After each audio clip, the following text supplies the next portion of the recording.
All right. Good evening, everyone. Welcome to this very crucial and interactive session. I hope you can. I'm audible enough. So this is all about a conversation about post-COVID startup building in Africa, the way forward. So before we start, maybe I can just give a chance to I see Mr. Victor is with us. We appreciate you, bro. So we can start with just a hi, yes, before we start.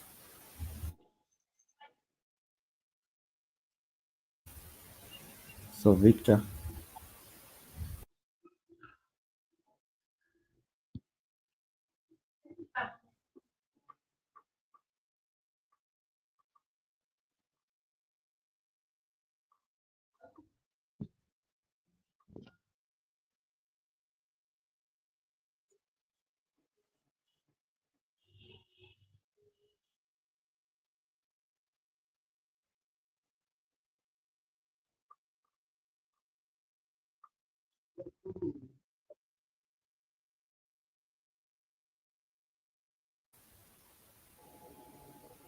I'm not hearing you. Victor, What's happening? you can hear me now. Yeah, I can hear you now. Okay, okay. So Glory, Madam Glory, just say hi before we start.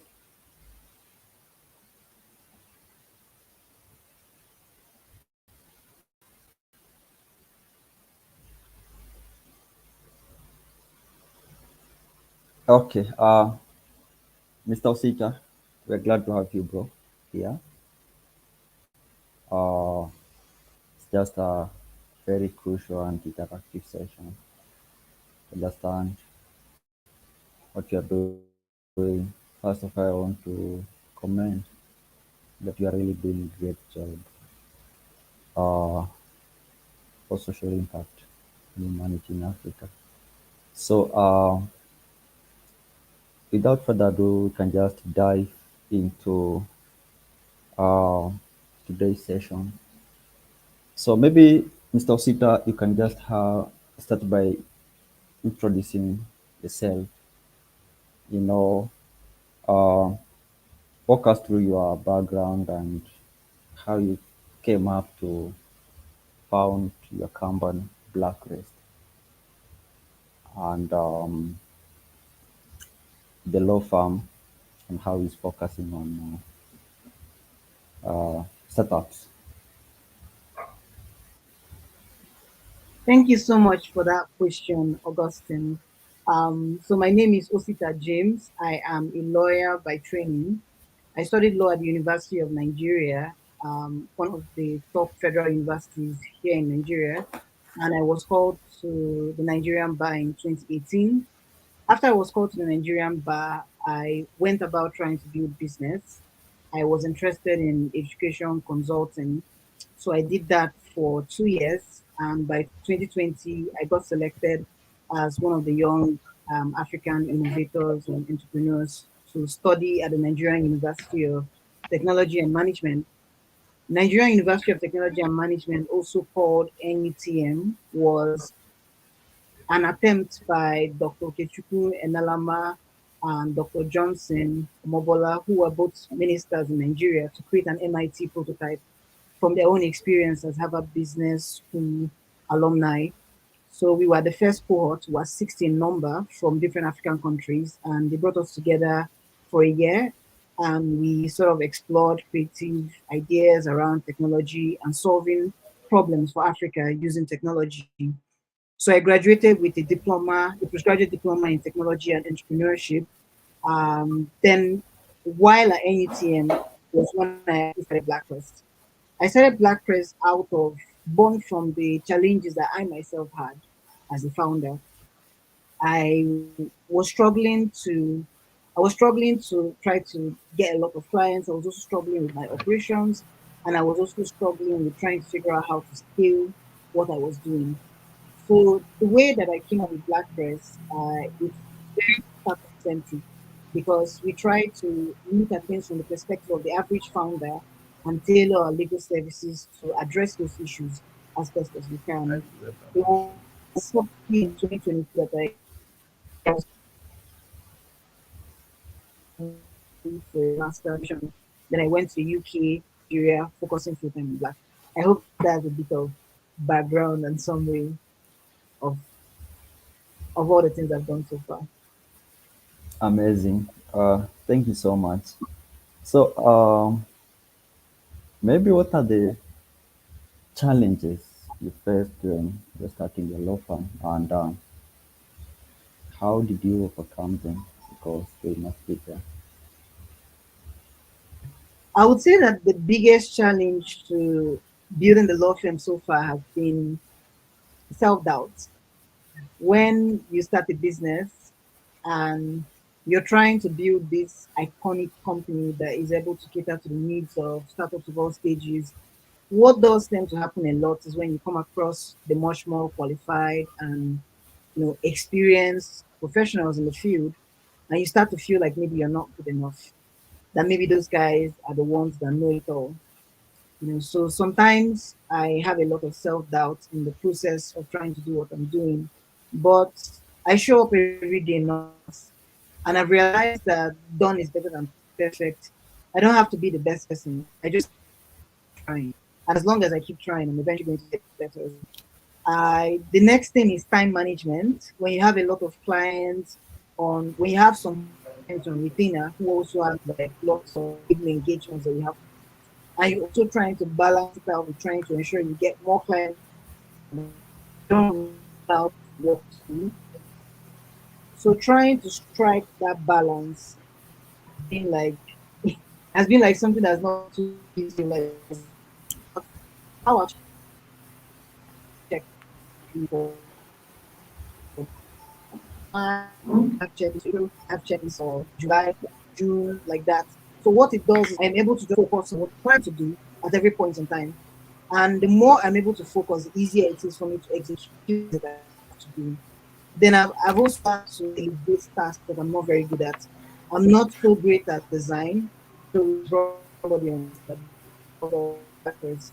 So that way, so just design because I have a lot of background in writing. I even won a literary prize at some point. So I just write the content and then the designer does design. So that way, I don't think about the design. It helps me to be able to focus on the things I have to do so I can manage my time more effectively as well. Then the third thing that is very challenging in trying to build a business is negotiation. Constantly, you're between trying to figure out the best value that you can tell the client, as well as trying to ensure the client an amount that is so low that you yourself might end up not being appreciated.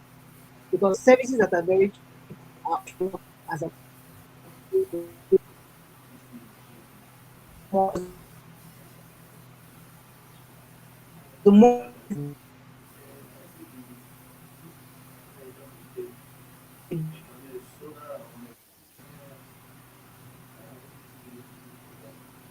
and it's learning. So how I solve this is by writing down our policies on things like refund, things like payment, um, things like engagement. So that way it's a bit easier. I have like a comprehensive document I share. I have like a comprehensive document that I share to the audience, and that way the client. Sorry, can you hear me? Yeah, I Yes, can we hear can you, hear bro. you. We can hear you. Okay, okay, okay, great. So that way the client doesn't feel like there is not a lot that the client doesn't feel like they can negotiate those terms. They're already written down, so it's a bit more simple to do it like that.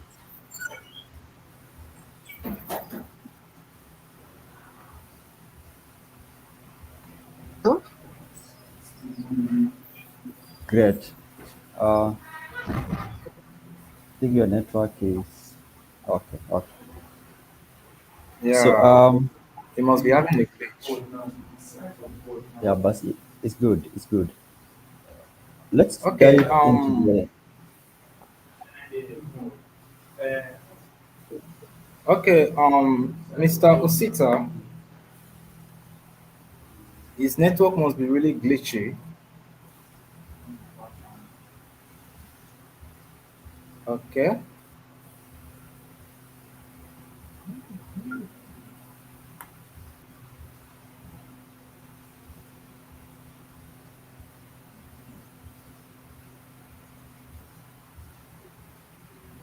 okay,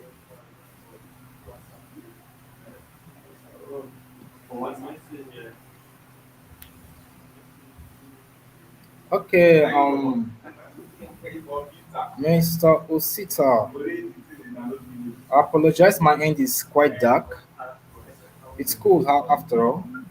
But if you can hear me, please, I would love to know. Can you hear me, sir?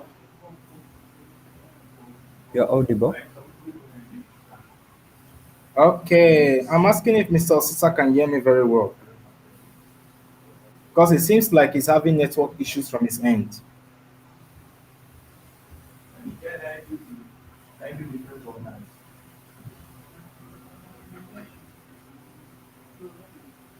Okay, he has gone out. He has gone out. So so far Mr. Osita is doing an incredible job. So while we wait for him to get back online, um, he's quite an amazing person. Yes, he's quite an amazing person. Looking at his background, he's quite amazing, and he has done a lot. He has done quite a lot in the industry, and I must say that is quite an influential figure, and is an image to be emulated by African youths. So we must say that these are the people we want to keep rising in Africa. Yes. Wow, why is it taking some time for him to get back? The network must be poor. It is well with Nigerian network. It is well.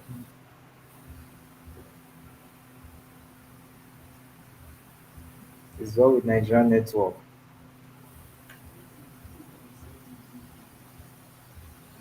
He's coming in. Yeah. Hi, can you guys hear me? Okay. Okay, sir, Mr. Osita. Thank God you are back. We're just worried about your your going offline, and I was like, the network is really poor. So we've heard everything you've said so far, Mr. Osita. We must say that we are impressed at your achievements. But I have one question for you. Okay, how has your experience as a founder of a startup yourself shaped your approach to advising and representing other startups? I'm really fascinated. I really want to hear you say on this because I love your charisma, sir. Okay, I'll be honest. I try to be as honest as possible when I'm in forums like this. I tell young people that it's very difficult. It was not rosy. It was very hard. I was bootstrapping and I struggled a lot. Sorry, can you guys hear me? Very Yes, I much. can hear you very well. I can hear you very well. Okay. So I Quite an was amazing bootstrapping. conversation. I was bootstrapping the business and I struggled a Yeah. lot. I was struggling with balancing out the tasks that I had to Okay. do. I was struggling with increasing my productivity. And I also struggled with getting new clients.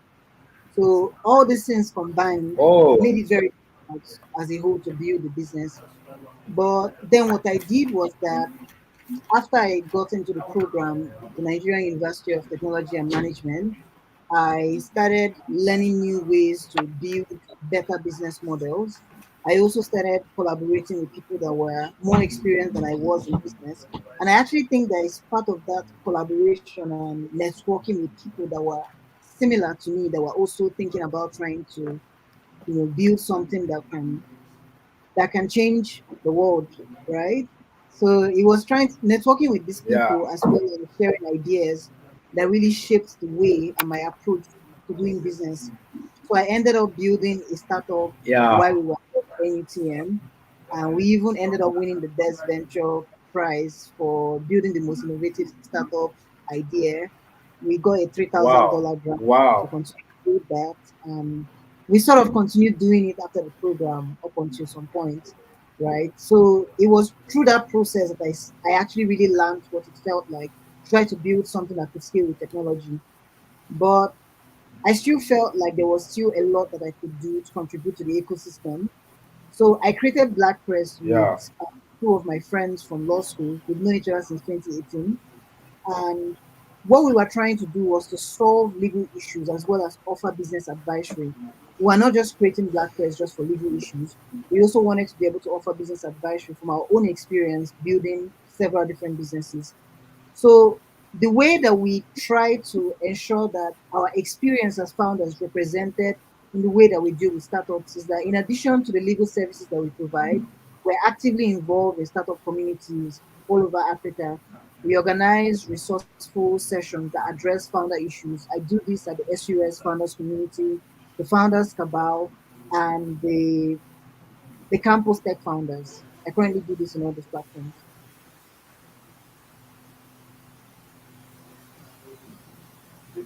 Hello. Okay. Okay. Mr. Osita, can you hear? Yeah, sure, I can hear you. Mr. Osita, can you hear me? Yes, I can hear you very clearly. I can hear you. Okay, so that's quite an impressive one. I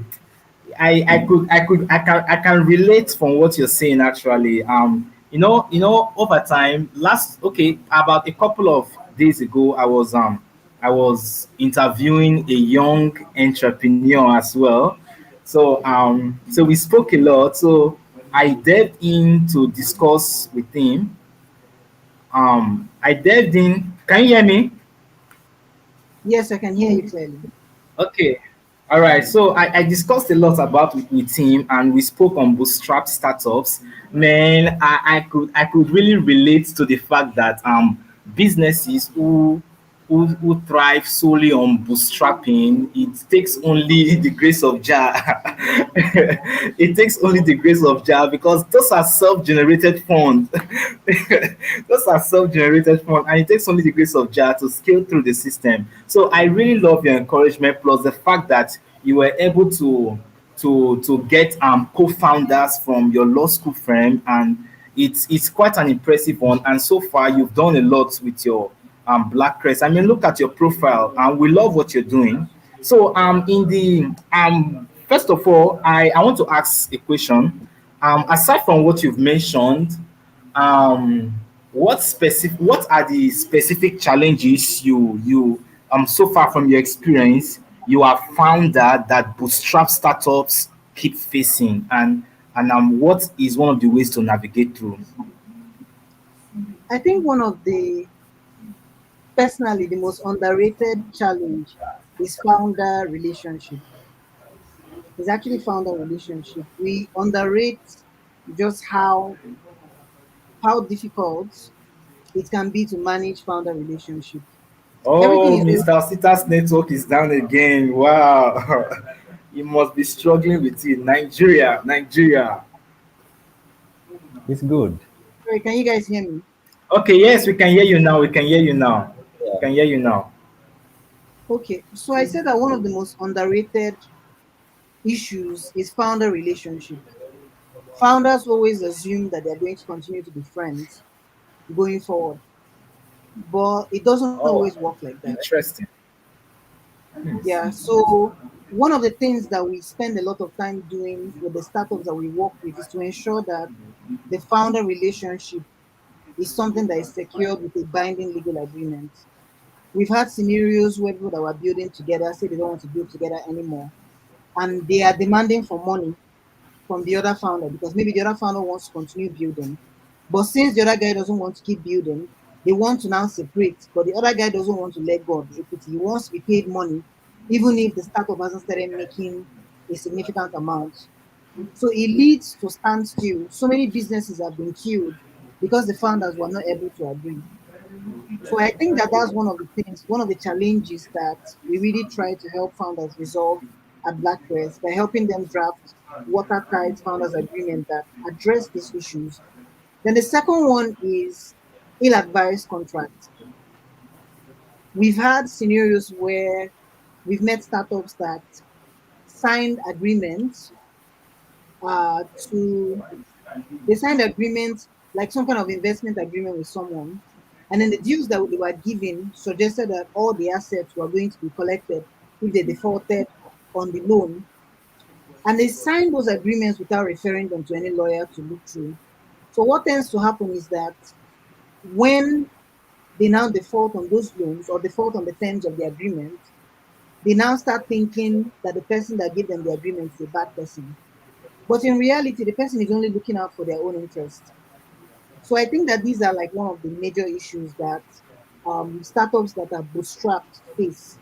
Because they don't have enough resources, they end up making very bad decisions that ultimately end up killing the business that they're already building. That's like one of the big issues. Then there's regulatory uncertainty. At some point, it looked like Nigeria was going to be interested in trying to figure out a regulatory approach for dealing with virtual asset providers, which include blockchain providers. And then he wakes up one day to arrest Binance professionals. So there's a lot of Quite the regulatory. hilarious. Yeah, so Yeah. there's a lot of inconsistency. So that also affects bootstrap founders and even founders that are funded alike. It affects everyone because the IMTOs that were repealed by the Nigerian government also affected some major players in the ecosystem that could no Yeah. longer process money payments abroad. And then, of course, fundraising. A bootstrap startup eventually wants to get to the point where they're able to want to scale their product market fit and to be able to access funding. But then the challenge is that startups are only venture backable when they fit the criteria of the VCs. So startups that do not seek for advice from the onset, what they end up doing is that they end up building a very beautiful business that cannot be backed by VCs. Because VCs need to know that you're building a business that in the next 5 to 10 years is able to return like hundreds of millions of dollars in revenue. So, and it starts with the way you structure it, whether you're incorporated in different countries where you have larger access to the markets that you're targeting. It starts with little things like what type of partners that you brought on board. Are you already in conversation with someone that could potentially buy your company over a period of time? So all these things make a difference at the end of the day. And that's why they're so important. Startups that are bootstrapped fall into these challenges a lot because they don't have access to a network of people that have worked with a lot of venture backed startups. So that's what we try to do at Blackcrest. We try to work with these startups so that irrespective of the stage that they're currently in and whether they are funded or bootstrapped, they are able to understand what they can do to make themselves susceptible to all those opportunities as well. Okay. So that's okay. You have something more to say? No, no, no, that was it for that. Okay, so Mr. Osita, I mean, you've been able to properly articulate what the common challenges startups face, both legally, investment challenges when they are approaching venture capitalists, and moreover, and you've also been able to articulate the actual challenges they face when with the government regulatory policies. And all I can say is that it is well spoken and it actually delves deep into the emotions of founders and all of that. So now let's now talk about Black Crest and legal services, which talks on startup development. Looking at your profile, where I was actually impressed at your achievement. I mean, Black Press being able to assist startups raise the sum of $5 million in the past 2 3 years, and that's something to be commended for. So now the question I want to ask is that, in your opinion, what are the most significant legal hurdles that startups in Africa face, and how does Blackcrest, I mean, how has Blackcrest helped them navigate these challenges so far? I mean, since Blackcrest came into fusion, you've had deals with so many startups, both those who are with low funds and those with lots of funds to actually get their business running. So the common legal challenges they face, how has Black Crest been able to play a role in navigating through these challenges for these startups?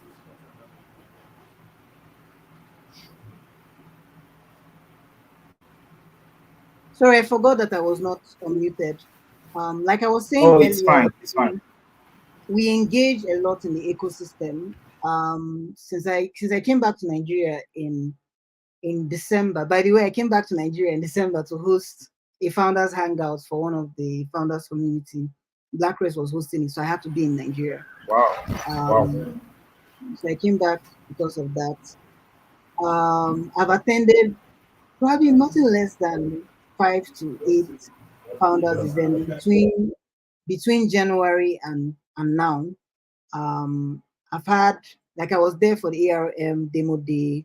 I was also there for the Lagos Tech Fest and a couple of other tech events in Nigeria so far. And I'm even looking to be there for the one in Ghana that is happening in May. So what we're constantly trying to do is to constantly be meeting the people that are building in the ecosystem, because we know that even the clients that we have are limited in terms of the reach in the industry that they have. We have clients in agri-tech, we have clients in fintech, we have clients in health tech, but we probably don't have clients in deep tech or clients in blockchain. There are different aspects in the ecosystem. So we're constantly engaging with these founders because we want to understand what's the trend, what are the issues that you're currently facing, and how can we help? We're currently engaging with stakeholders as well, apart from the founders. We're speaking to investors, we're speaking to angels, we're speaking to VCs, venture capitals that invest institutional funding in these startups. Because we want to understand how they're thinking about it. That way, it helps us to be able to figure out how to position ourselves to best be able to provide the kind of services that address all these core issues. For legal services, we go ahead to we sort of stay abreast of the regulations and laws that apply to industry of all our clients. We do this by writing on these things as they come up, as well as engaging in different forums such as this, where we discuss the trends in the industry and help both people that are within our network as clients, as well as those that are founders outside our network, to stay abreast of compliance. Because ultimately, we want people not only to be able to build profitable businesses, but businesses that are compliant. Because if they are not compliant, then they are lawless businesses. Then lastly, we connect our, sorry, can you hear me? Oh, I can hear you very well. I can hear you very well, sir. Osita. Yes. Okay. Then lastly, we are currently working with different stakeholders in the industry to create resource materials, because we realize that so many people don't really know, have all the information that they need to be able to build startups at scale, so to speak. So I, on my own end, I personally write a newsletter called Building Digital Products, and I've been writing it for 2 years now. I have over 2,600 subscribers or thereabouts. Wow. Yeah, from different Amazing, aspects. amazing. And I write about building digital products in Africa because I know that people who want to build that have never really built in Africa before are going to be very confused on how to start. So I write around things like marketing, team dynamics, trying to ensure that you think about your own mental health as a founder as well, building a moat strategy, ensuring that you're trying to build a lean model so that you can scale up as you continue to reach towards product market fit. So I write about things like that. But right now, we're trying to collaborate with ecosystem players to create like a comprehensive resource, very similar to what our Founders Institute has done with their ecosystem canvas, very similar to that, but more tailored to early stage founders. We found out in recent times that people are constantly asking questions like, how do I do customer relationship management? How do I manage payments? Assuming I have customers that are not in Nigeria, how do I manage payments? And how do I accept payment from those people? So we've created some of the best softwares that do this, both from recommendation, conversations with other founders, and we've put them all in a single comprehensive document. And we're going to be sharing it to the SUS founders community, where we have a lot of affiliation and influence. But that's just one of the things that we're doing as well. And we're looking forward to doing even more in the ecosystem by partnering with key players and other stakeholders. Amazing. Thank you, Osita, Mr. Osita. I just want to, okay, you mentioned about legal hurdles Yeah. startups are facing. So maybe you Yeah. can give us a case study of a very complex legal issue. Uh, Okay. So I how you remember I I can't mention the name of the client because of confidentiality, right? We are lawyers, but I can mention the scenario of what happened. So during the cash crunch, sometime close to I think during the election period in Nigeria, there was a cash crunch because they changed the currency, or they changed the color of the currency, so to speak. So a lot of people did not have access to the new unquote currency, and so it created cash scarcity in the country. So we had a client that was doing a business that had a lot to do with cash. They were doing an agri-tech business and had farmers that they had to pay. So the farmers were used to receiving cash, right? So what we then did was that we brainstormed together and then we came up with an idea that they can, instead of trying to figure out how to get cash, because there wasn't cash was very scarce that period, that what they could do was try to partner with a bank and create some kind of account for all those farmers, some kind of simple account that won't be complicated to process, and then issue those farmers with cards that are affiliated to those accounts so that those farmers can simply just go to a POS um, stand in their local area through the agency banks set all over the country. And they can just go there and tell them, oh, I want 5,000, or I want 2,000, or I want 10,000. And they can give them the card and they can give them the money. So that was like a way to like navigate that issue, because at the time it was almost halting their operation, right? So we had to come up with memorandum of understanding, negotiate the terms with the bank on how they will issue the cards, as well as what their own benefit was going to be, how many of the cards will be issued initially, and like how the farmers are going to receive the cards and all that, who will be responsible for the transportation, who will be responsible for the training of the farmers on how to use the accounts or the mobile app. So we figured out a way and we did all that. So that was like an example of a complex situation that we solved at BlackRest for our client. I think a second example was when we had someone that was trying to figure out how they could be a part of their company. So they wanted to float a company that does some sort of investments. They themselves were also fund managers, right? And they were wondering if there was a conflict of interest between they themselves and the new company that they wanted to float that was also going to be engaging in investment activities. So what we then did was that we came up with a way for them to own the shares through a nominee company that will own the shares on their behalf. And then they would still be able to have ownership over the business, or just not directly. So that way, they can still float the company, go ahead and solve the problem they were trying to solve without getting into the legal hurdles of them directly owning a business when they were also in the same line of business. wow, interesting. That's amazing.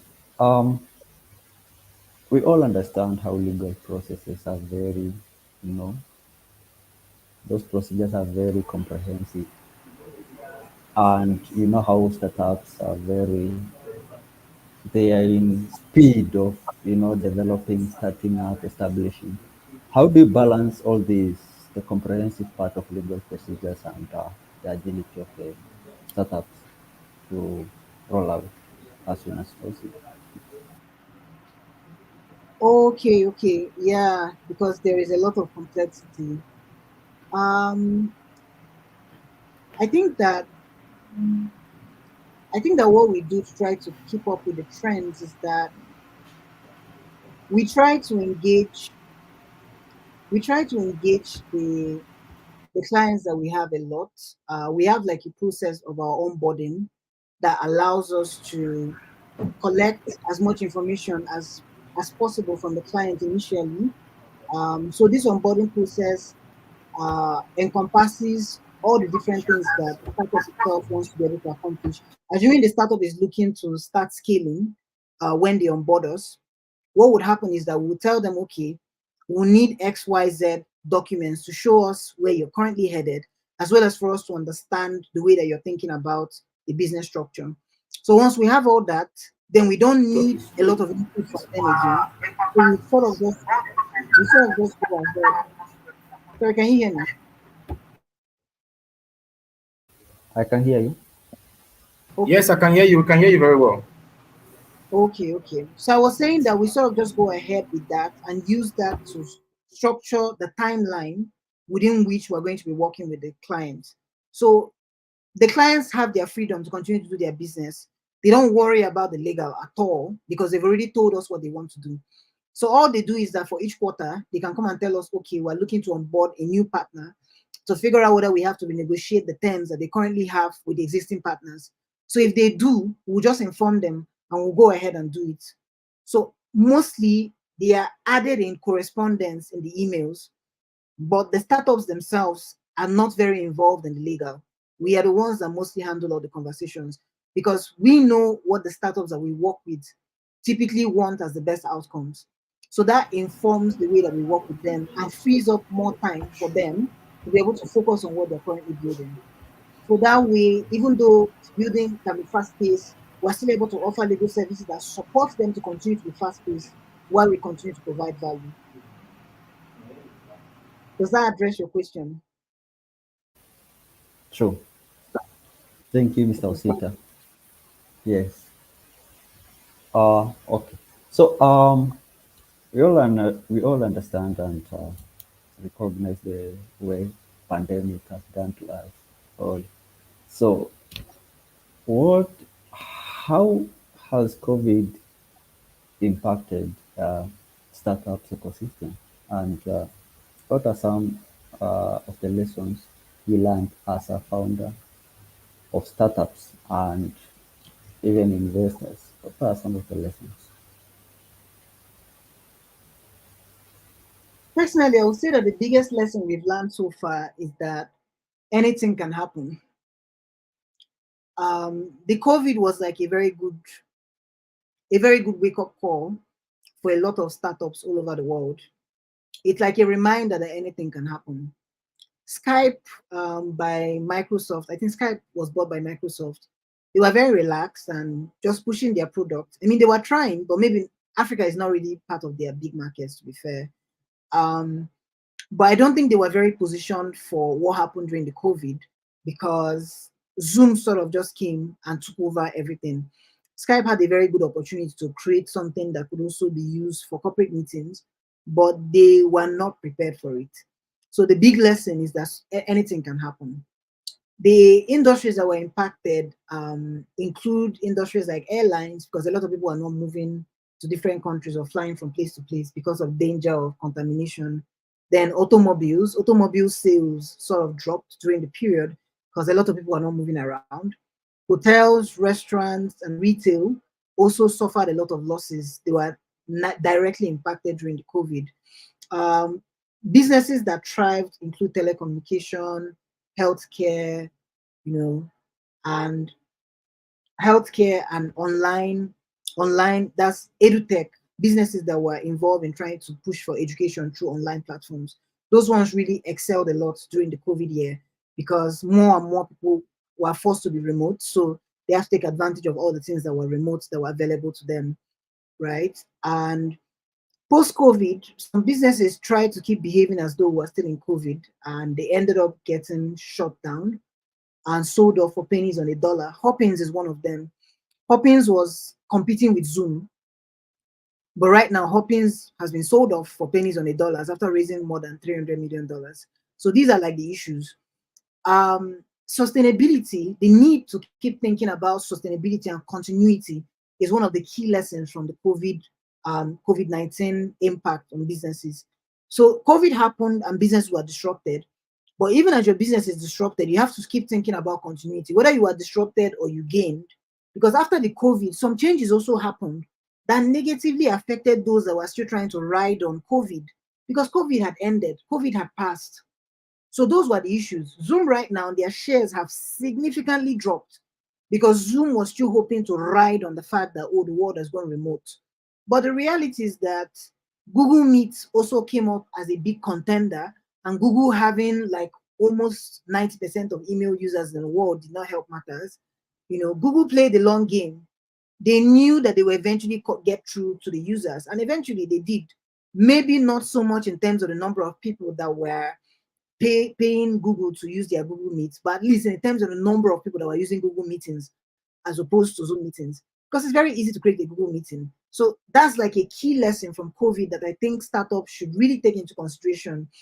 Lessons about trying to adopt a more global approach to doing business.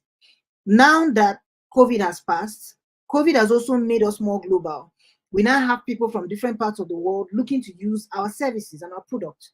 So that created a need for multinational payment systems. So payment gateways that allow payments in several different currencies are businesses that will thrive because the world has gotten more global, occasioned by COVID-19. So these are like some of the things, creating a more global approach to doing business and figuring out how to leverage the tools that already exist to keep your business competitive is one of the things that will really help startups to stand out. Then there's a need to create moat strategies. Moat strategy is about something that can help you to retain competitive advantage. Moat comes from the old English word that is about trying to build some sort of water channel in front of a castle. So the idea is that the enemies that are coming from behind are not able to cross into the castle because there's a water or some kind of item that is obscuring them from gaining access. So from a business perspective, a moat strategy is what is it that you have created for yourself to defend your business when the competitors come for your market share?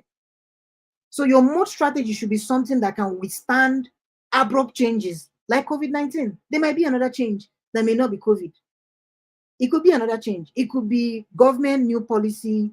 It could be what is happening in some African countries like Mali and Niger that have military regime, and suddenly you're not able to do business as you used to.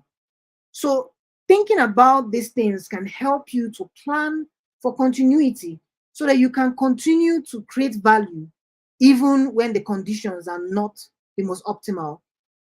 Then businesses need to plan for capacity. People always assume that things will get bad. And I agree, things can get bad, but things can also get good. So businesses need to plan for both ends of the spectrum. You plan for when things get very bad, so that if it gets very bad, you're still able to survive. But you also need to plan for when it gets very good. If it gets very good and you don't have capacity to accommodate the large stream of customers, you're not going to be able to scale. So I think that this is something that is a key lesson that businesses can take from what happened in COVID to stay more prepared and prepare themselves for competitive advantage going forward. Those are my thoughts on that. Cool. That's cool. And I like the part you mentioned about the government and political factor. Mr. Osita, what do you think governments can do and policymakers to ensure that startups have a conducive environment to operate and, you know, I mean, there's a lot, to be fair, there's a lot government can do. I believe that there's a lot government can actually do to increase access for other startups as well as make doing business easier for those that are already doing business. A lot of African countries score very low on the ease of doing business index. And this is as a result of the type of policies that they have. Policies like that adopted by Kenya that allows people to come to their country visa free is like a very interesting policy that can really drive engagement. I want to go to Kenya to meet some startups. I don't need to start worrying my head about visa. I just book my flight and I go. What that thing does is that it significantly increases ease of doing business, ease of access. Entrepreneurs from Ghana, entrepreneurs from Senegal, South Africa can go to Kenya and they can meet up with different people. They can talk about deals. Like it makes trade and investment easier because of that simple policy. I think that government can create more policies that allow ease of doing business to flourish in their respective countries. I think that that's one of the things they can do. The second thing is that government can actually also create more certainty around the regulations that they make. We've had a lot of issues. Nigeria is one of the countries that is very guilty of that. We are big culprits on that. We've had scenarios where they created something and then they came back to say it was a clerical error when there was an outcry online. I think that's very is very inefficient if you want the ecosystem to thrive, because investors too now start getting scared. They are wondering whether if they invest today, you wake up tomorrow and say something different. Allowing a policy to stay for 5 years, what it does is that it allows people to start to trust the ecosystem. Africa is already behind in terms of innovation. We can do a lot better by making our policies more certain. If we can do that, investors from abroad would feel even more confident to bring their money here, because they feel that, okay, if we decided that it's this, that it will likely continue for a longer period of time. Then the second thing is, I feel that government needs to engage stakeholders more when they're trying to pass regulations. The Nigerian regulation on blockchain does not reflect the intention of the stakeholders. It really does not reflect the intention of the stakeholders. A lot of stakeholders believe that this digital money could be like the game changer for Africa. We've had a lot of adoption in Nigeria. It could be the game changer. We could start having blockchain processes to create more transparency in government spending. We could literally end corruption with blockchain if every single transaction that passes through parliament and government is tracked with blockchain.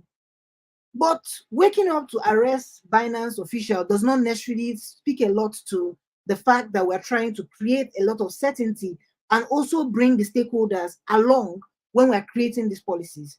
It really doesn't speak a lot to our ease of doing business and our willingness to accommodate the interest and perspective of stakeholders in trying to create policies that affect the ecosystem itself. So what then does happen is that our talents leave and go to the other countries. That's what happens, because they're tired. I'm trying to build this. I've been building this for 6 years. You wake up, you just say one thing that ends all my struggles. So they just leave to other countries that they feel are more certain.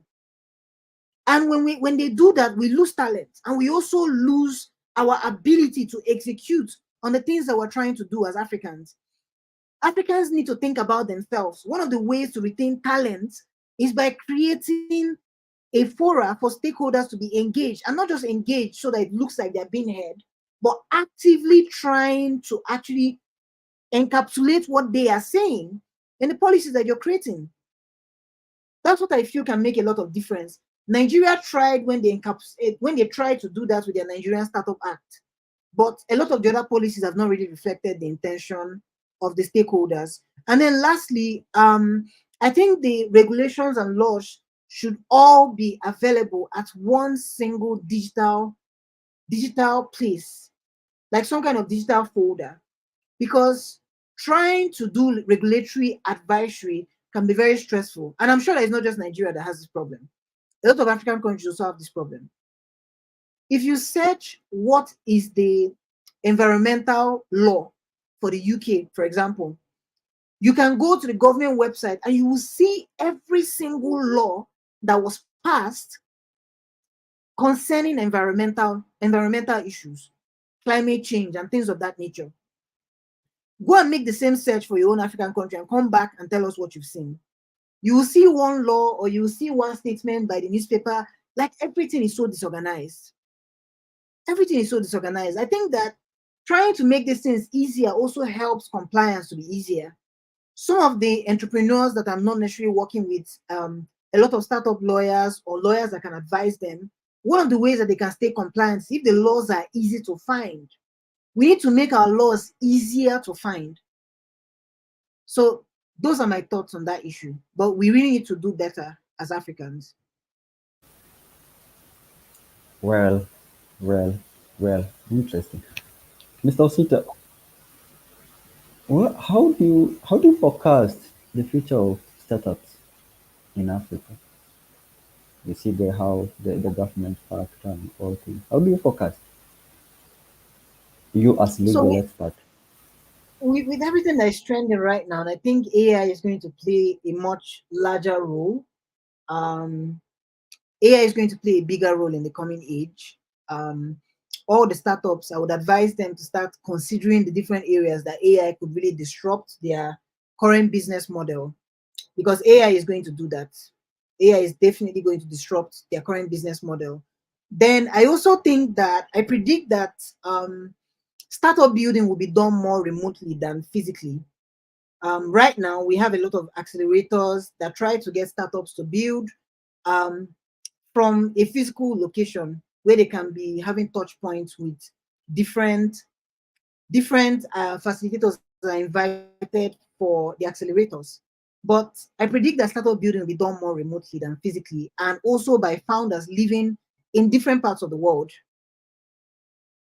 In different parts of the world, this is going to really affect the way that we build.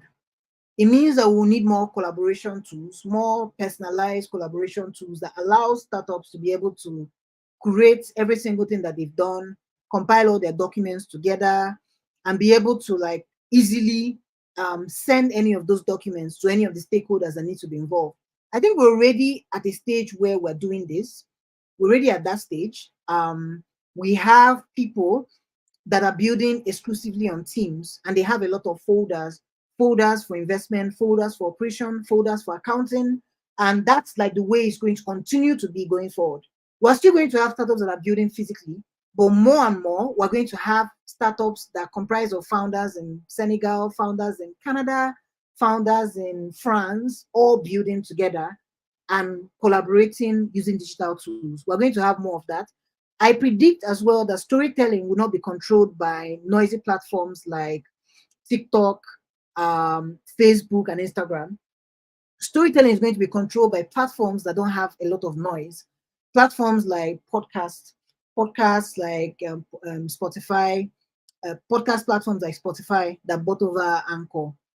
We're going to have more founders telling their stories on different podcast platforms. And we're also going to have a lot of video podcasts and not just audio podcasts. And I think the reason is because podcasts are long form content, and it like creates an avenue for the founders to really connect with their listeners. So it's more like you're connecting to the story of the founder. And someone can be listening to a podcast and be driving their car on the road. They don't need to be looking at any device to be able to interact with the podcast. That's one of the things that would make it so pervasive over the coming years. We're having people setting up podcast studios all over the world, and it's becoming something more mainstream. So the more noisier the mainstream platforms become, the more people are going to want platforms that are not noisy, where they can actually connect with users that would listen to what they have to say for an hour and be excited, genuinely excited about what they're building. So finally, I think that startups need to align their growth strategies to involve more digital collaboration. I also think founders need to see their job as not just creating the future, but communicating the future as well. We already have iconic examples of people that have done that in the person of the late Steve Jobs, Elon Musk, and the NVIDIA CEO, even Tim Cook of Apple right now. So founders need to understand that they have the responsibility to communicate the future that they are building and not just creating the future alone. Thank you very much for that question. Amazing, amazing. I like the part you talk about, Mr. Osita. I like the part you talk about AI, that we need to utilize AI every day.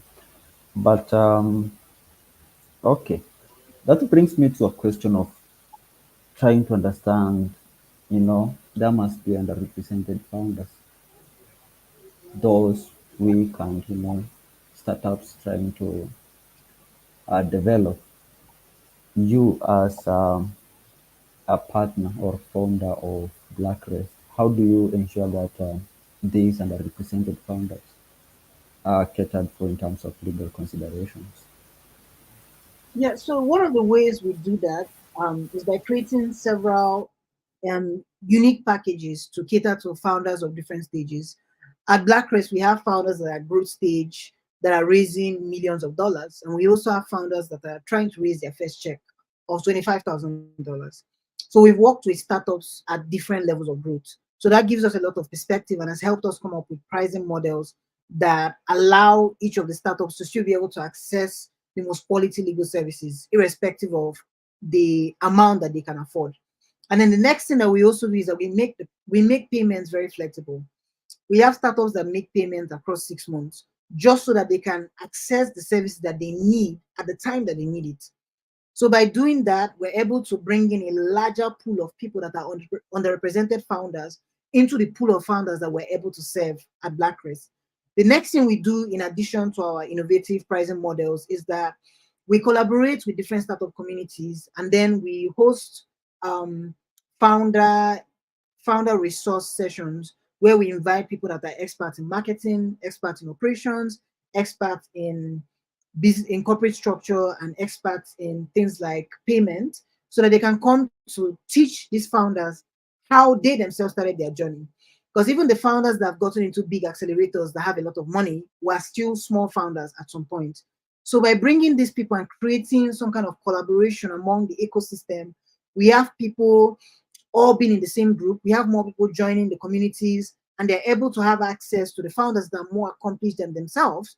And they're able to ask questions on the community that benefits founders that are still starting out in their journey.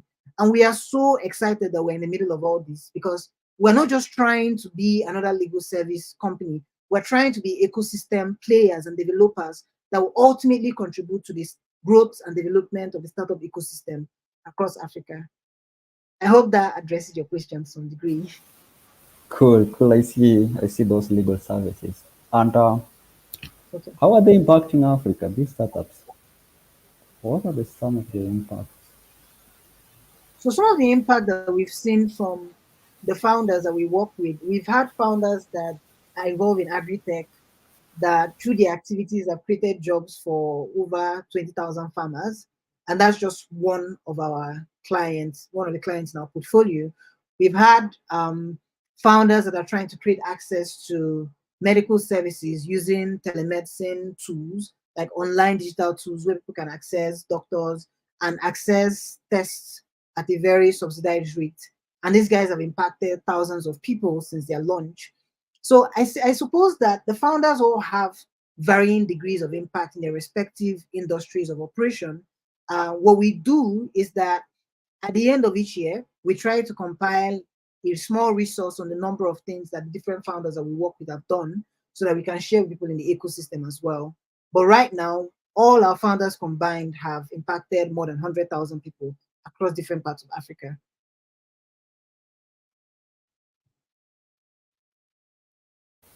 That's cool. That's amazing. Impact. Um, I think I can move to the next. We Yeah. want to understand about Sure Agent. What is it? What is it? And why is it significant? And how does it do? What goes on there? Okay, so as show agent, what I and my team members are doing, full disclosure, I'm no longer a part of show agent. I resigned to be able to focus on Black Press to further the vision to create democratized access to legal services to founders and business owners all over Africa. But at the time when I was part of show agent as a CEO, what we were trying to do was to make payments safer for the people that were shopping online from social media platforms in Nigeria. So in Nigeria, there's like a trend ever since COVID. We've had like an upward growth in number of people that are shopping from social media vendors. By social media vendors, I mean vendors that sell on Instagram, vendors that sell on Facebook, and vendors that sell things on WhatsApp. The challenge of buying things from these vendors is that they are not vetted by anyone. Unlike when you're buying from a more established platform like Jumia in Nigeria, that is like the Amazon of Nigeria. When you're buying from a platform like that, it's the vendors that are on the platform have been vetted by the platform before they allow them to be able to sell their products on the platform. So it's easier to make payments and not worry about getting scammed, because essentially it's Jumia that delivers the item to your doorstep. In essence, same thing with Konga, which is also another African platform that is very similar to Jumia, doing what Amazon is doing for the world, facilitating e-commerce services. Now, the social commerce vendors that were selling on Instagram, Facebook, and WhatsApp did not have any type of verification like that. And a lot of people are getting scammed. Sometimes they're scammed by in the sense that they don't get any product at all and they just steal their money. Or sometimes they send fake products to them. I've heard of a story where someone bought a shoe, and the shoe that was sent, when they opened the box, it was a piece of stone that was wrapped with paper that was inside the box. But I mean, that's just like a very extreme case. But it just underscores the type of scamming that happens in Nigeria that has made a lot of people uncomfortable. So as show agent, what we were trying to do was to create a system to verify each of these social media vendors before you even go ahead to order from them. So we created like a large database of people that were going to serve as verifying agents that were located at different parts of Nigeria. So whenever there's a customer that wants shop from a social media vendor, they'll just request for the social media vendor's location and inform us. Then we'll send one of the agents down there to go see the item before the customer makes payment. That way, we're able to help them eliminate the incidence of fraud in social commerce transactions by 99%. And what it also did was that it improved trust and credibility for those vendors as well. We had over 90% sales for every single person that successfully verified the item. 90% of them actually went ahead to buy the item. So it proved that the problem was that people could not trust them. It was not that people did not want to buy, because that was our thesis. Our thesis was that people would buy more if they could trust them. So we're able to validate that across several different transactions. And we were successfully able to verify items worth over 3 million naira before I left the company. Does that answer your question? Sure. I see what you're doing, bro. That's Okay. cool. Talk about this verification process, the e-commerce, physical verification e-commerce thing. Okay. What So are the some of the verification challenges you process, get? the challenges, oh, there were a lot of challenges. So the first big challenge is that um, you don't know, because I mean the country can also be a dangerous place. So you don't really know who you're sending someone to go and verify an item from. They could be criminals. So someone can go there to verify an item and they'll be kidnapped. So there's a security aspect of it. And then the second thing is, how do you know that the person that you're sending to go verify is not a criminal as well? So I think these are typically challenges that you have in countries that have large population. You're always going to struggle with the fact that you are these outliers, you are criminal elements who could infiltrate the system for the purpose of gaining access to details about other people. We were having a lot of headaches trying to ensure that we do not send a psychopath to the location of a lady that will end up assaulting the woman, and then they will say that we are the ones that sent them because they were trying to verify something. Thankfully, that never happened, but that was always a constant challenge for us. It was a constant challenge trying to figure that out. And then lastly, there's a challenge of scale. You have a lot of people that are interested, but these are individual people. We were trying to close like a partnership with any of the big commerce guys like Jumia, Gigi, or Konga, but the partnerships were taking a lot of time to finalize. And I'm suspecting it's because they too also felt that they could also create a system to have agents that would verify as opposed to having us do it. So that was also one of the challenges. If you're trying to scale, unless you have a very strong moat, the tendency is that one of the big competitors can just include the entire business as a feature. So we're constantly trying to refine what we're doing to ensure that we could remain competitive in the long run. I think that that was one of the challenges as well, if I'm being very honest. Okay. Okay. So, Okay. maybe Okay. the final question to you, Mr. Osita. Okay. Uh, Oh. I heard you were no longer a part of executive insurance, but I think I'm guessing they are still operating in Nigeria. So, are there Okay. plans to extend or expand it to reach other African countries, maybe like Kenya? Well, I mean, yes, definitely. With the African Trade, with the African Trade Act, the African Trade Deal that has been signed by 54 of the African member states of the African Union, I think that there's a lot more room for collaboration. We are seeing incidents of different African countries, inviting people for policy conversations, like what's going to be happening in Ghana in May. And I think that these conversations ultimately lead to collaborations, collaborations on things like AI policy, because Africa is still very backward in trying to figure out how to create a policy that can really guide the way that founders are building these artificial intelligence products, so to speak. So I believe that there's a lot of room to collaborate with other African countries. We're currently in collaboration with Masobi Law in Kenya, and we're also looking to collaborate with another law firm in Ghana and South Africa.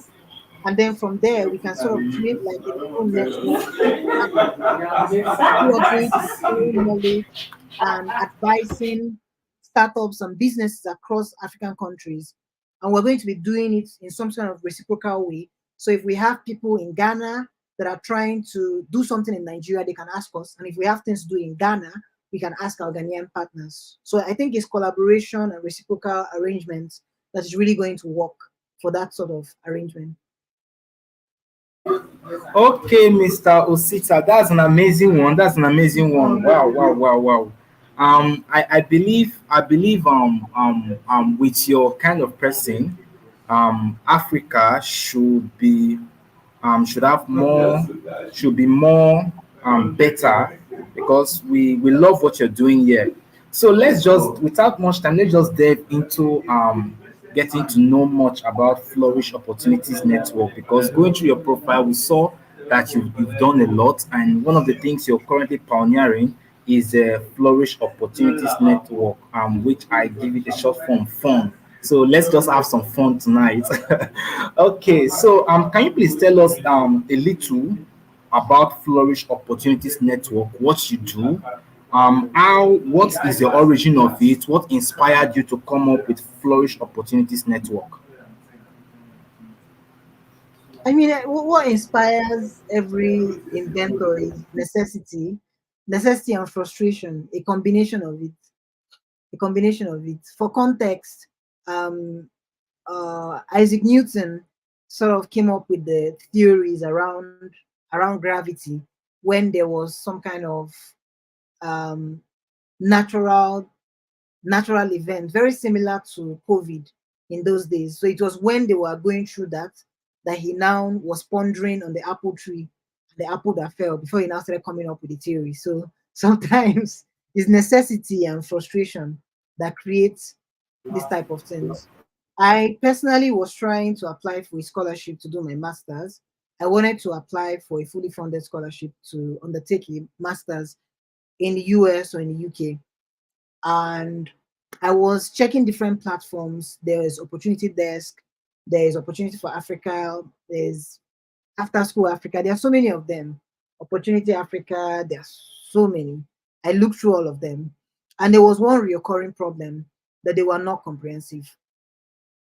That was a recurring problem. They were posting scholarships that were popular. They were not like trying to create something that could make it easy for someone that has never applied for any of those scholarships before to be able to figure out how to do it.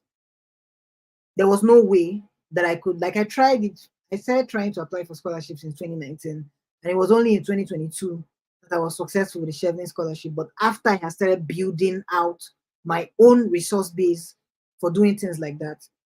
So essentially, what I ended up doing was that I started reminiscing and sort of thinking about how to solve the problem.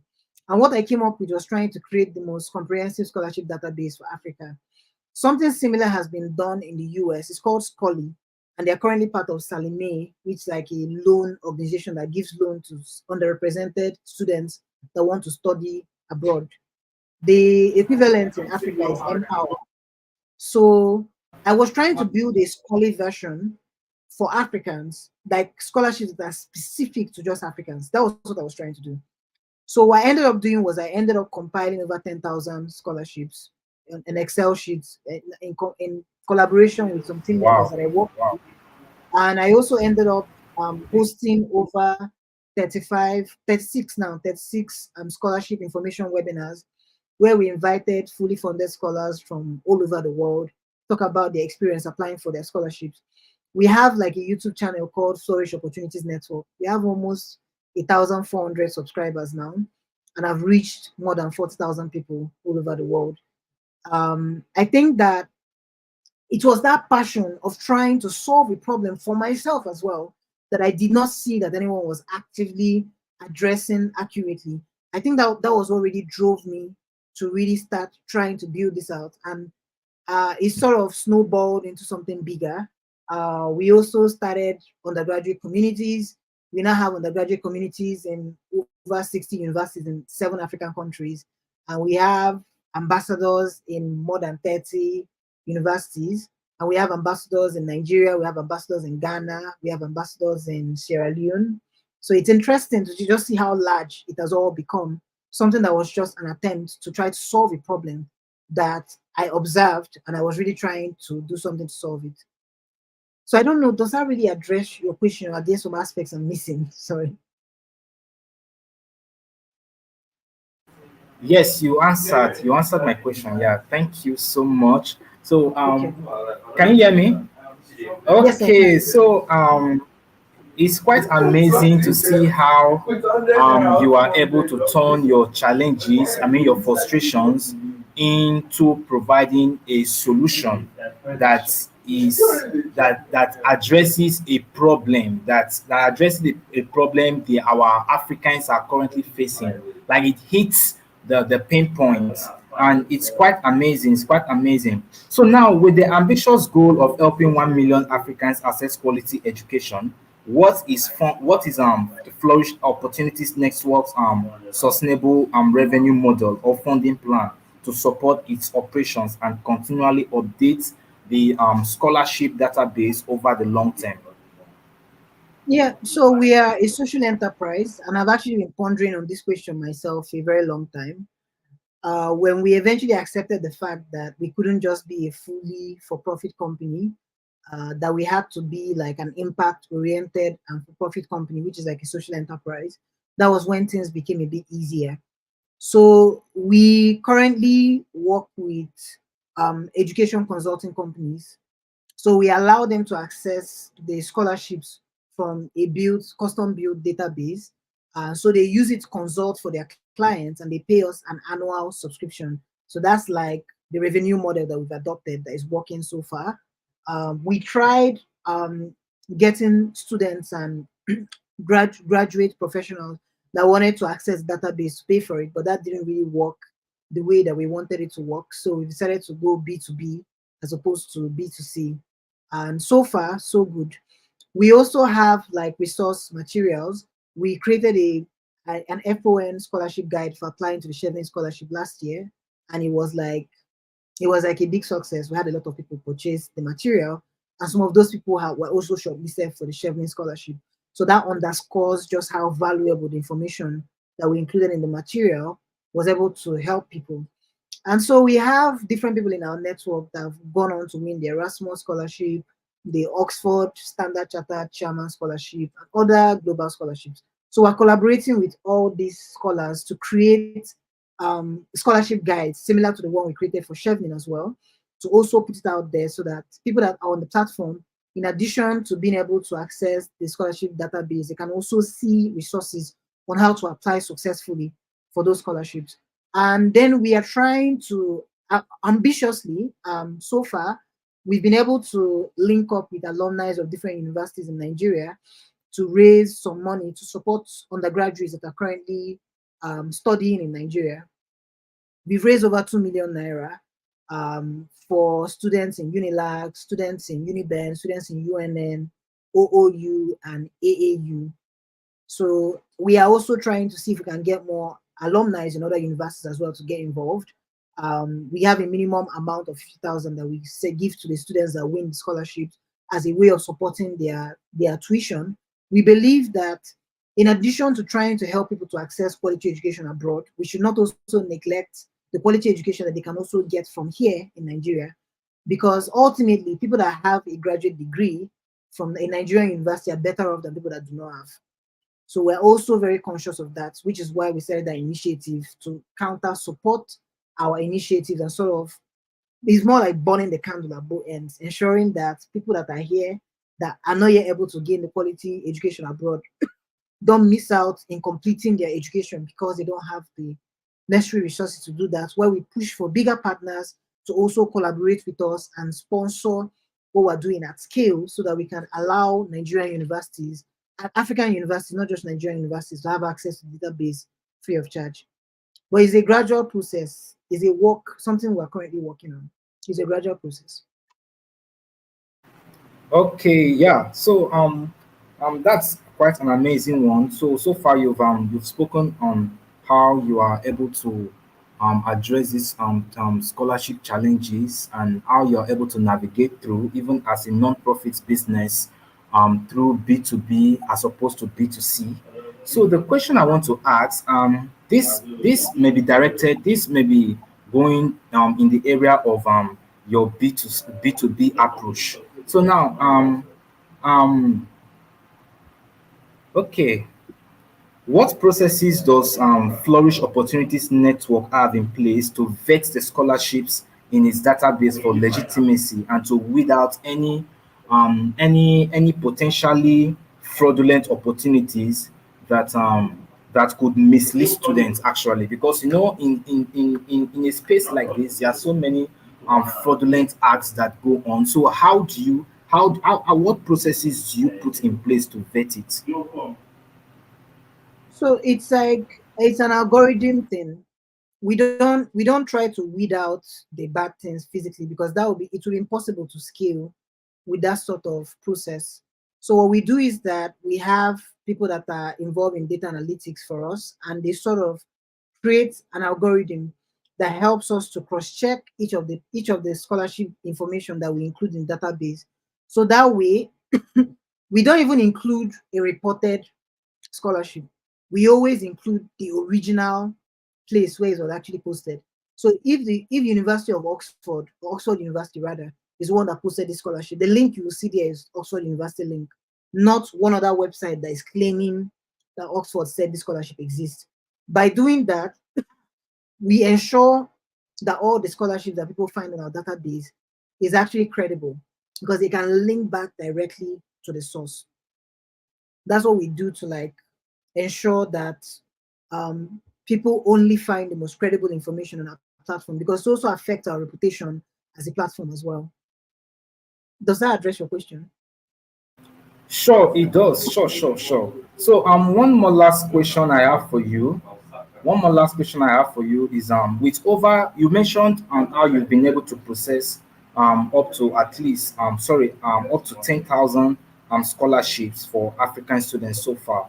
So with over Yeah. 10,000 scholarships compiled so far, how is Flourish Opportunities Network using data analytics or AI to match students with the most suitable opportunities based on their profiles, academic performance, interests, and career goals? And this is usually the underwhelming part because I get this question a lot. The reality is that you don't even need AI to do something like that. It's not sufficiently complicated for you to need the use of AI. Simple algorithm actually does that.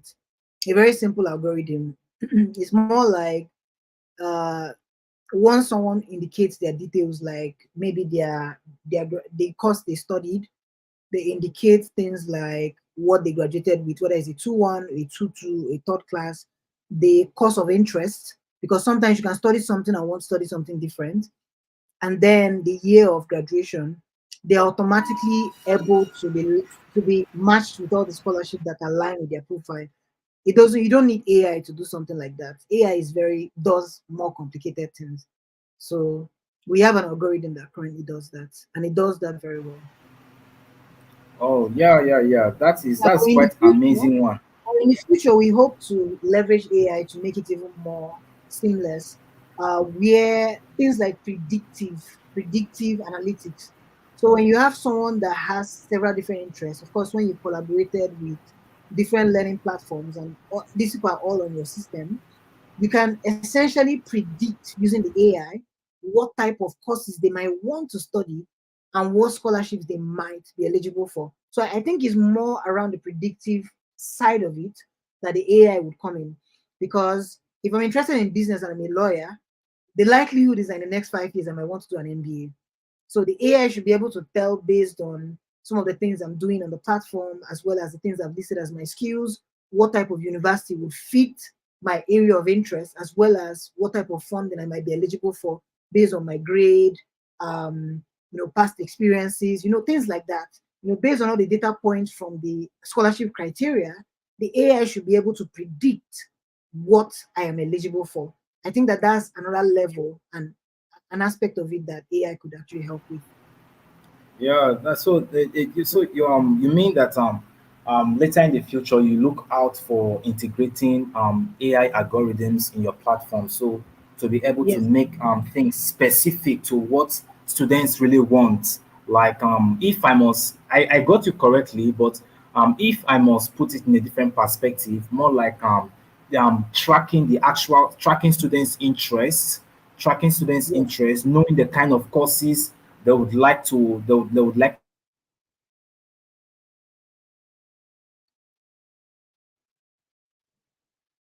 yeah.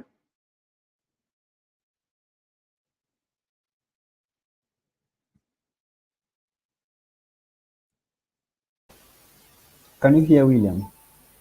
Yes, I can hear you. Please go ahead. Okay, it's Augustine. I think William, we've lost William. Or he's talking. I can't hear you from my side.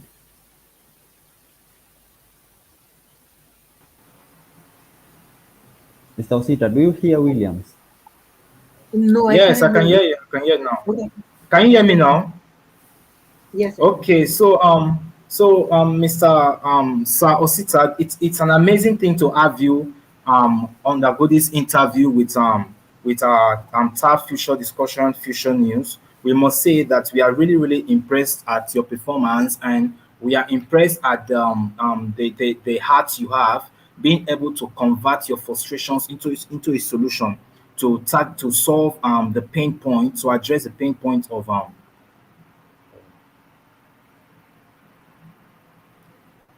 Okay, who is hearing me now? Okay, can you hear me now? Yes, go on, bro. Okay, can you hear me now? Yeah, I can hear you. Yeah, so I was like, it's amazing seeing how you're able to convert your frustrations into providing solutions that addresses pain points of African students, and being able to found Black Crest alongside your co-founders to be able to solve African startups. I mean, what Black Crest is doing is quite amazing. Being able to raise $5 million in the past 2 to 3 years for startups so far, and it's quite amazing. And also talking about Sure Agents. So in the meantime, Sir Osita, there are no more questions for now. But before I mean before I continue, Mr. Augustine, do you have any further questions from your end? No, not really. I just want to uh, thank Mr. Okay, Osita. no problem with that. Yes, Okay, it's really okay, no problem commendable. with that. Mr. Osita, we want to really appreciate you for taking out your time to actually address these challenges in Africa, both startups and scholarships, and being able to provide solution. And Mr. Osita, um, oh, he's out of network. So, Mr. Osita, before we actually end, I would like you to call out the link to your website, Blackcrest, so that startup founders who are part of this interview can check out the services you are offering, and probably if they are in need of it, they can always go there for a solution. And also the link to the website of Flourish Opportunities Network, because I believe some African students should be in this interview by now. So after this, they may be needing the services Flourish Opportunity Network offers. So I would like you to just call out the two websites for them to check out. Okay. So the website for Blackcrest is www.blackcrest.africa. And if you just type Blackcrest on your Google search, you would actually find us. We are the most popular Blackcrest in Africa. They actually Oh, describe wow. yeah, we're the most popular brand at the Wow, moment. that's Um, yeah, that's a Then bigger for milestone, you know. yeah, then for FON, um, Flourish Opportunities Network website is www.fonscholarship.com. I take that again, www.fonscholarship.com. If you would That's like gone. to get access to any of the um, scholarship access videos where fully funded scholars have shared their experience, you can check out Flourish Opportunities Network on YouTube. We have over 40 videos listed there, so you should find something helpful. Oh, that's an amazing one. Now, thank you so much. So, Mr. Sita, one last thing. We would what social media are you most active on? Like, what social media are you most active on? LinkedIn, Twitter, Facebook. LinkedIn. I was very active on Twitter until Elon Musk chased me away from his platform. I've not been able to log in. Wow, wow, that's I've quite not, Elon I've not been Musk. able to log in. I've not been able to Okay, log into so that. But yeah, I'm most active on LinkedIn. I'm most active. I oh, always respond okay. to LinkedIn. Okay, can you just tell them your LinkedIn profile URL? Maybe they can follow you from there and gain more value. They can just search for my name. My name is the same on LinkedIn, Osita James Uche. You can check me out on LinkedIn, Osita James Uche, and send me a follow request, and I'll follow you right back. Yeah. I'm very responsive Oh, on LinkedIn. I share a lot of information for businesses and startups on LinkedIn as well. oh, okay, that's cool. That's cool. All right, so Mr. Augustine, over to you, please. Okay.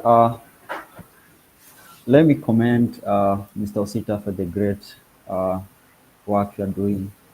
I can say in Africa, the phone, the foundation, the phone, the black race. You truly inspiring and you're motivating all of us. Yes, so continue with that spirit. Really looking up to you. I would like also to thank all our viewers for joining, for dialing in. We appreciate you. Yes. So I think our meeting is, our interview is adjourned.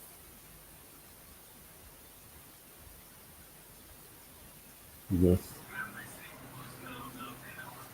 Bye bye, everyone. Till next time. All right, bye. Bye, Mr. Sita. Bye, everyone. This was a pleasure. Thank you so much. Thank you too.